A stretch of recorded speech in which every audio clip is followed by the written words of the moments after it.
it's quite something as men we actually find it hard to actually grasp because at some point that we end up having those jobs that we don't love and doing the Yeah. things they don't love and where it ends up in us not having actually having joy in our lives and with us not being happy that affects our mental well-being. So For another sure. thing, so a question that I wanted to ask you in terms of when it comes to a profession within your clients, spoke about postponing. How do you make sure that your clients are, I would say that are on time in a way of try by any means not to postpone what they told themselves that I will do it and I Yeah. will start from start and I will finish it.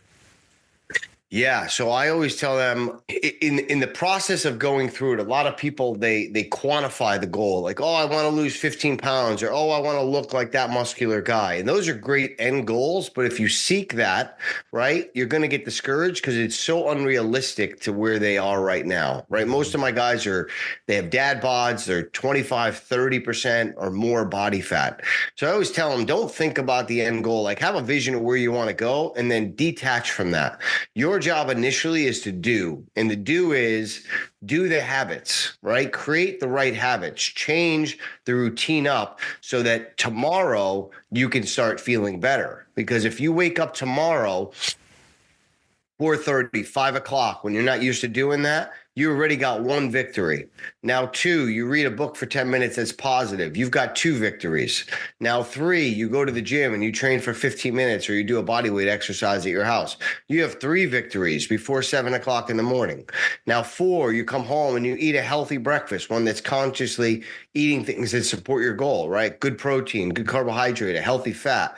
Now, all of a sudden, before 8 o'clock in the morning, you have four victories that you have not had in many years. So you're all of a sudden building a little bit of momentum. And now your outlook on your day and your thoughts are going to be what? Much more positive, right? And Mm. then now all of a sudden you got to make through the day and then say, tonight I'm not going to have alcohol. I'm not going to worry about whether I'm going to drink it Friday or Saturday or Sunday. I'm going to worry about just today. I just have to win the next meal, and the next meal will get me the fuel I need to get to the next meal. So when you break it down to these micro goals as opposed to these big bridges that you have to cross, then the action seems much more attainable, right? Mm. So I always say, like, don't disassociate from, oh, I'm going to start this, because what happens is they put this heavy weight on their shoulder of, oh, it's this big long out drag journey and I'm not going to be there forever because I've treated my body like crap. And so they're so hesitant to start because they can't really believe the end goal. It's just not foreseeable for them. But if you can change the mindset, that can happen instantly. You could change the way you look at things, and the way you look at things will change. And that literally takes 30 seconds. So if you can change their perspective around how they look at some things, then you can influence them to take action. And so that's where we spend a lot of time with guys, which is, you've delayed this long enough for a lot of reasons, right? Oh, I don't have the time. I have bad genetics. Oh, I'm too busy with my job. Or, oh, I don't live near a gym. Or food's too expensive. Or I can't afford a coach. These are just Mm. all excuses to delay the process of working on self, because fitness and nutrition are important, right? But I don't sell workout programs, right? I sell self-development, and I use fitness as a nutrition, right, to help them develop themselves, because they're two pieces of the puzzle that are vital. They will help you recognize every single day a way to get better, a way to elevate, a way to challenge yourself and do some hard things that require a little bit of discipline. And when you do it with consistency, you slowly change the man, meaning you kill one version and you create a better version. And that's the goal. It's to create a better version of yourself. And the purpose is for the people you love. Like, dude, I went on this journey initially for me, right? Because I wanted to feel better in my own skin. I wanted to have better thoughts. I didn't want to be so negative. I didn't want to be so aggressive with my spouse. I didn't want to be so to have such an attitude. So I went and made these changes so that I showed up better for them, because it was about my family getting the best version of me. But slowly then I realized I was going to help hundreds of men that were in my circle because of the change that I made. So a lot of people that struggle with a passion or purpose, it's like, you're just being selfish. You're being selfish because you don't recognize if you don't step into that role and make the change and be the one, there are so many people in your path, whether it's your wife, your future wife, your brother, your mother, your father, the people in your neighborhood, the people in your schools. When you make a change, people become interested in your life. And when they're interested in their life, you have the ability to influence them because now you can share your journey and it works for you. And when you influence somebody, there's no better feeling than knowing I helped another human being better their life. And it was because I did something that now I could share with them that they can now apply into their life.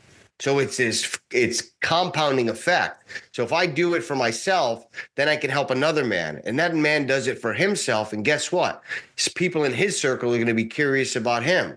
And now he's going to do it for another man. And another man's going to do it. And then he's going to do it for another man. So this process of self-development, it has this domino effect.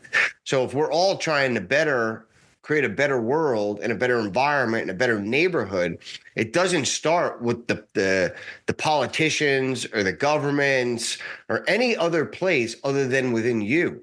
And when you create the change within you, control the controllable, you will have the ability to make people curious about you. And then that curiosity creates the ability to influence. And when you can influence, you can empower people. And I would just want to speak on that thing of creating excuses as men. And it takes me back to I was with my friends. We're actually listening to the Modern Wisdom podcast, whereas Chris Williamson invited Dr. Michael, whereas he said that he spoke actually, instead of losing weight, he spoke about gaining weight. And he said, in order for you to gain that weight, you need to eat 6 meals a day. And we started saying, oh, flip, that's too much and the food is expensive. It goes back to that thing of you said that we always find an excuse in terms of not going through with that. And another conversation I had with a colleague that I know, whereas he said that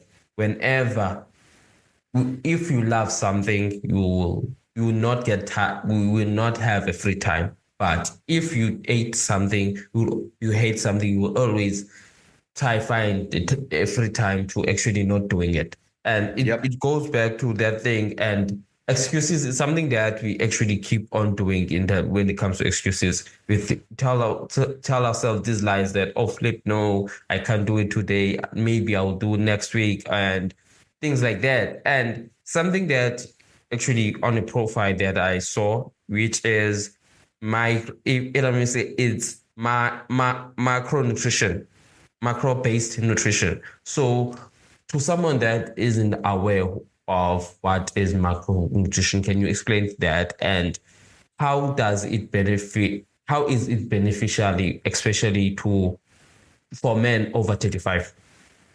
Yeah, so that's a great question. So macro-based nutrition is just basically categories of food, which is proteins, right? Which are muscle building ingredients that you need protein to build muscle, carbohydrates, which are a fuel source for the body to burn as you go throughout your day. And then fats are things that you need for your brain, for sustainability. So every single meal has a balance of the proper amount of proteins, the proper amount of carbohydrates, and the proper amount of fats. So an example would be chicken, which would be grilled chicken, would be a protein.